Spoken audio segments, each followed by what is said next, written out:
মধ্যপ্রাচ্যের চলমান সংঘাতের উত্তাপ যখন তুঙ্গে, ঠিক তখনই মার্কিন রাডার উড়িয়ে দিয়েছে ইরান। এমনটা দাবি করেছে দেশটির সামরিক বাহিনী।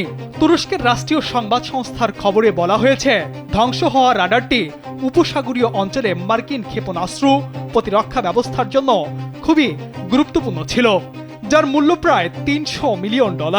এ প্রসঙ্গে একজন মার্কিন কর্মকর্তা জানিয়েছেন, জর্ডানের মুয়াফফাক সালতি বিমান ঘাঁটিতে থাকা এই রাডার ধ্বংস হয়েছে।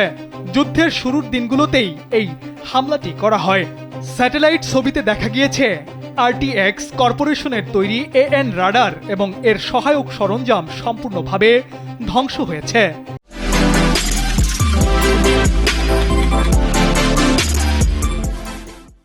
এই রাডারটি যুক্তরাষ্ট্রের থার্ড ক্ষেপণাস্ত্র প্রতিরক্ষা ব্যবস্থায় ব্যবহার করা হয়ে থাকে।